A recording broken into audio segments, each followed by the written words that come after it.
在水流湍急的运河三岔口处，一只斑鹿掉进了水里。也许是被惊吓过度，也许是内心的无助，泪水湿润了眼眶。看到它这个样子，真可怜。这是一条人工河流，斑鹿因为喝水时不小心掉进了河里。它快速地滑动着四肢，极力地想逆着水流游上去，但水流非常的急促，而且河闸中并没有任何借力点，它根本无法游得上去，随时可能有溺亡的危险。刚游上一点，又被冲了下来。但是斑鹿并没有放弃，它一次次的尝试，它也很聪明，贴着墙面借力往上游，它用尽全身的力气，终于也游到岔道，急流拍打在它的身体上，又一次的冲回了原点。此时的斑鹿已经精疲力竭，被水流冲到了几根铁管处，同时这几根钢管也能暂时的拦住斑鹿，避免了被卷入水底。斑鹿也是借助这个机会，尽量的把头靠在钢管上，休息几秒钟，但钢管也很滑，也根本支撑不了多久。那一瞬间，惶恐和无助涌上心头，眼眶湿润了，看着河中的大漩涡，大量的水都被漩涡给吸了进去。虽然斑鹿使劲的把头靠近钢管上，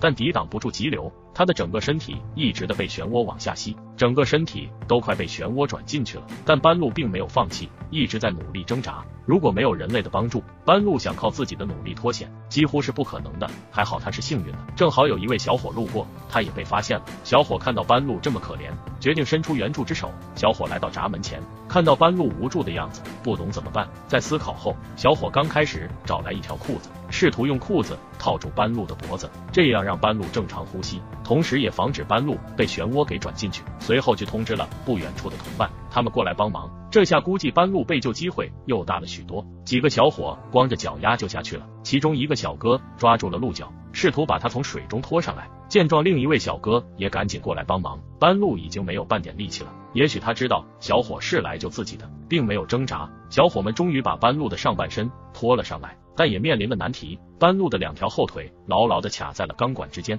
救援也遇到了困难。但为了避免被斑鹿误伤，小伙们也还是不能放松警惕。旁边那位小伙见状立马跳了下去，先将鹿的前腿绑起来，免得受到惊吓后再次挣脱，万一掉入了水中就更加难办了。然后小伙用一根木棒棍撬起来，随后小伙把鹿的后腿也绑了起来。正当几位小伙准备把斑鹿救起来时，但他却不配合了起来。几人好是费尽全力把斑鹿拖出了水面，但此时斑鹿却开始挣扎了起来。为更好对斑鹿进行救援，这回把他的四只脚也牢牢地绑住。在几位好心小伙的配合下，终于把斑鹿给救了上来。上来后，一位医生也是给斑鹿检查身体。由于斑鹿在水中挣扎，它的四肢全部受了伤，如果马上放生的话，斑鹿伤口得不到治疗，有可能会恶化。他们打算先把它放到车上，然后带回去治疗。相信不久后，这头斑鹿在救援人员的帮助下回归自然，解救野生动物，也是在保护人类赖以生存的生态环境。为好心人点赞。今天的视频结束了，如果您喜欢我的视频，